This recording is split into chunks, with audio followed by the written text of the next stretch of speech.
मेवाड़ से आए कबूतर वाले बाबा। প্রথম পর্বে আপনারা কিন্তু দেখলেন গঙ্গাসাগর কিভাবে আসবেন, কোথায় থাকবেন, কি খাবেন এগুলো নিয়ে। এবার কিন্তু গঙ্গাসাগর মেলা কেমন চলছে আর কেমন সেজে উঠেছে সেগুলো নিয়ে কিন্তু দ্বিতীয় পর্ব। কত করে নিচ্ছ দাদা পুজো এটা, কত করে নিচ্ছ? ভিডিওটি না দেখে থাকলে অবশ্যই আই বাটনে লিঙ্কটি পেয়ে যাবেন। আর নতুন পর্ব শুরু। এখন সকাল 6টা বাজে আর এই যে বিছানার অবস্থা, আর সাথে এই যে জয়দেব আর যাদব দুজনে আছে, তা মোবাইল দেখছে, এখন পর্যন্ত বিছানা ছাড়তে পারেনি। দুইজন এরকম ভাবে বসে আছে, বসে রিলস দেখছে। তার মাঝে সকালের শুরুটা এতটা সুন্দর হয় জানা ছিল না। আমি যখন এই দরজাটা খুলবো, আমাদের এই জানালা খুললাম, একটা মানুষ খুব মধুর কণ্ঠে কিন্তু একটা বাঁশি বাজাচ্ছে। সেই বাঁশিটাকে আমি নিচ থেকে যাই শোনাবো, এতটা সুন্দরভাবে বাজাচ্ছে গানটা। তো চলো দেখা যাক, দেখি।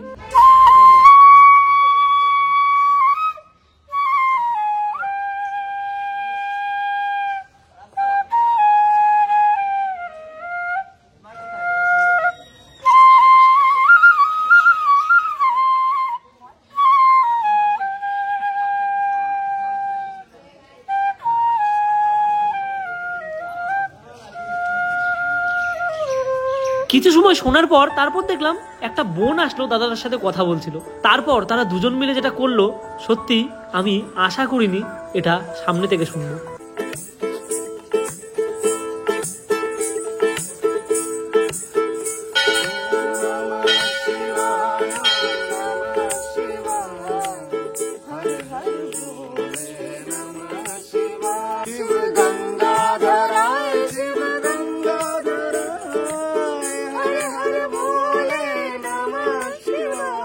তারপর কিন্তু সেই প্রান্ত থেকে বেরিয়ে আসলাম ভারত সেবাশ্রমের একদম গেটের সামনে, যেখানে কিছু দাদা গুড় নিয়ে বসেছে। আর যদি আপনাদের ওই গানটা পছন্দ হয় তাহলে কিন্তু আপনারা কার্টুনস লাইফস্টাইলের ফেসবুক পেজে দেখতে পারেন, পুরোপুরি সেই গানটা পেয়ে যাবেন। তা চলো আজকে আর কথা এখানে না বাড়িয়ে একদম গঙ্গাসাগরের কাছে যাওয়া যাক, যেখানে আজকে মেলাটা বসেছে। আর মেলার কি পরিস্থিতি সেটা কিন্তু পুরোপুরি দেখবো এই ভিডিওর মাধ্যমে। চলো স্কিপ না করে গঙ্গাসাগরে। সানযাত্রা 13, 14, 15, তাই তো? সকালের শুরুতেই কিন্তু এরকম একটা ধ্বনি আর এরকম মানুষের উৎসাহের সাথে হরে কৃষ্ণটা কিন্তু শুনতে পারবেন এই জায়গায়। এই যে সামনে দিয়ে আসছে দেখুন।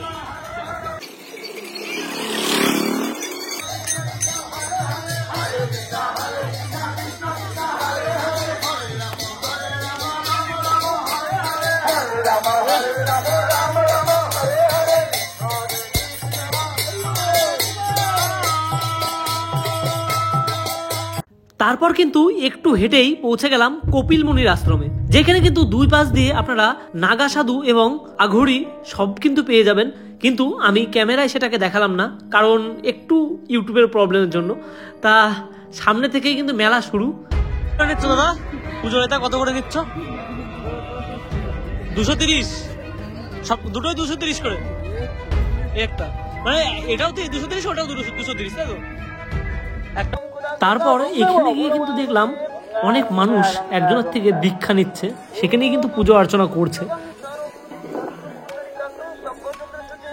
পুজো শেষের পর তারপর কিন্তু সবাই সমুদ্রের দিকে চলে গেল এবং ফুলটাকে ভাসিয়ে দিল। গঙ্গাসাগরের এখানে এসে মানে স্নানটা করার পর না একটা মনটা একটু হালকা হলো।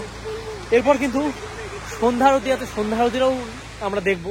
এখন আমি আর রাজা প্রবেশ করবো মন্দিরের ভিতরে। কপিলমুনি আশ্রমে প্রবেশের পর দেখলাম গঙ্গা আরতি চলছে, তার পাশেই কিন্তু হনুমানজির মূর্তি আছে। আর গঙ্গা আরতিতে প্রচুর ভিড় হয়েছে মানুষের, যেটা 13 তারিখ নাগাদ আরো 3-4 গুণ বেড়ে যাবে। তা সবাই জয় গঙ্গা মা নামে একটা কমেন্ট করে দিন। আর তার পাশাপাশি বাইরের আলোকসজ্জাটাও আপনাদের দেখাবো, কত সুন্দরভাবে সেজে উঠেছে এই গঙ্গা মেলা। তো চলো যাওয়া যাক সেই আলোকসজ্জার দর্শনে। এই সুন্দর আলোকসজ্জার মাঝেই একটু গঙ্গাসাগর নিয়ে কিছু কথা। গঙ্গাসাগরের জলে সনাতন ধর্মের পবিত্রতা অবস্থিত এবং এটি হিন্দু ধর্মের পুরাতন ও শ্রদ্ধাশীল স্থান। এই জলে পবিত্রতা অনুভূত করার বিশেষ শক্তি রয়েছে। পৌষ মাসে পৌষ পূর্ণিমা বা পৌষ সংক্রান্তির সময় এই মেলায় প্রচুর সমাগম মানুষের হয়ে থাকে। তা এইবার কিন্তু নতুনভাবে এটা আরো বেশি বড় করে সেজে উঠেছে। আর এই লাইটিংগুলো তো দেখতে পাচ্ছেনই, তার আশেপাশের মেলাটাও একটু দিনের বেলায় দর্শন করব আমরা। যেই প্রতিমাটাকে না দেখলে গঙ্গাসাগরের মেলা দেখা অসম্পূর্ণ, সেই প্রতিমাটা কিন্তু সামনেই আছে, দেখতে পাচ্ছেন এখান থেকে।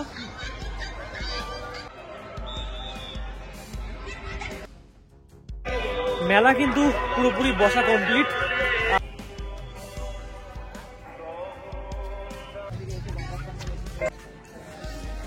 এই পাশে বা পাশে চলে গেল কপিলমণি আশ্রম, তার পাশেই কিন্তু মেলাটা পুরোপুরি প্রায় কমপ্লিট, দেখতে পাচ্ছেন। এই পাশ থেকে পিছনের দিকে পুরোপুরি কিন্তু মেলার সব বসেও গিয়েছে, রাত্রিবেলায় কিন্তু দোকানগুলো খুলছে আর বেচাকেনাও হচ্ছে। এসে যদি মোবাইলের চার্জ শেষ হয়ে যায় তাহলে কিন্তু মানে কোনো টেনশন নেই, মোবাইলের চার্জ দেওয়ার জায়গা দেখুন আপনি এখান থেকে। যে তোমার চার্জার দিয়ে চার্জ দিতে পারবে, সব আরো আছে পুরো বোর্ড ব্যবস্থা আছে, তাই তো মেলাতে। এমনি চার্জ দিতে কেমন কি মানে প্রাইস হবে, প্রাইসটা কেমন হবে চার্জ দিলে? চার্জার থাকলে 10 টাকা, না থাকলে 15 টাকা 20 টাকার উপরে লো হয়। ছোট মোবাইলে 15 টাকা, বড় মোবাইলে 20 টাকা। বড় মোবাইলে 20 টাকা। মানে দেখো এখানে তোমরা চার্জার নিয়ে আসো, তাহলে তোমরা 10 টাকা করে চার্জ দিতে পারবে। পিছনে একটা দাদা সিঙ্গাড়া তৈরি করছে সকালবেলা করে, একদম প্রপারলি, তা খুব তাড়াতাড়ি কাজ করছে, তাই তার কাছ থেকে সিঙ্গাড়া খাওয়া খুবই সুন্দর, সবে গরম গরম ভাজলো। এই যে হালকা সব শৌচাগার প্রাঙ্গণ থেকে শুরু করে সবকিছুই কিন্তু এই সাইডে আছে অ্যাভেলেবেল। কতটা মানুষের ভিড় হয় মেলার প্রাঙ্গণ দেখলে কিন্তু বোঝা যাচ্ছে। এখানে কিন্তু হাত মুখ ধোয়ার জন্য সব কল, এরকম সিস্টেমে কিন্তু কল এদিক ওদিক সব দিকেই আছে। তা আপনারা কিন্তু এইসব জায়গার থেকে হাত মুখ ধোয়া থেকে শুরু করে সবকিছু করতে পারবেন এভাবে। সব গাড়িতে দেখতে পাচ্ছেন ডিসি ইঞ্জিন, কতগুলো ডিসি ইঞ্জিন এইদিকে, আর বাদ বাকি কিন্তু সব দিকেই। আর এই যে দেখতে পাচ্ছেন ট্রান্সফরমার, এগুলো কিন্তু ইন্ডিভিজুয়ালি বানানো হয়েছে শুধু একমাত্র মেলার জন্য। তা বুঝতে পারছেন যে কি হতে চলেছে। কুম্ভ মেলার পর এটা নাকি সেকেন্ড লার্জেস্ট মেলা।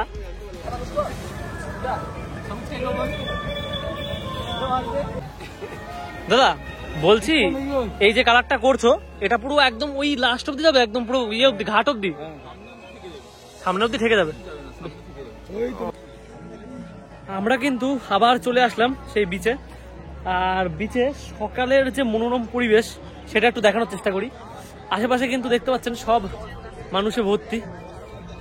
তার মধ্যে যে জিনিসটা সেটা হচ্ছে আমাদের গঙ্গামা, গঙ্গামার প্রতিমা কিন্তু এইখানে আছে।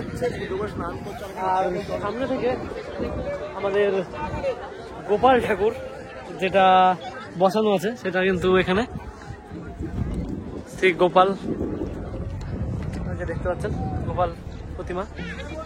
একটা ফুটবল যদি আনতাম না, খুব সুন্দর ভাবে এখানে খেলা করতে পারতাম।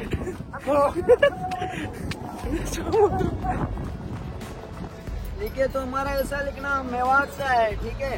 कहाँ से आए? मेवाड़ से आए। मेवाड़ से आए। कबूतर वाले बाबा है। कबूतर वाले बाबा। हाँ, चुना अखाड़ा। चुना अखाड़ा। ठीक है, शंभू पंचदश नाम चुना अखाड़ा से। चुना अखाड़ा ठीक है, नागा बाबा है। नागा बाबा। हाँ, नागा बाबा मेवाड़ में, राजस्थान मेवाड़ से आए। वही कपिलमुनि आश्रम के पास रहते हैं। हाँ, उधर ही। कपिलमुनि आश्रम के पास। আর आना वहाँ पर, ठीक है? বন্ধুরা ভিডিওটা এই পর্যন্তই এন্ড করছি। ভিডিওটা যদি ভালো লেগে থাকে লাইক কমেন্ট শেয়ার এবং চ্যানেলটাকে সাবস্ক্রাইব করে দিয়ে পাশে থাকবেন, আর এমনই ভিডিও আসতে থাকবে। তা চলো আজকের মতন টাটা, নতুন বছরে খুব ভালো কাটাও দিনগুলো।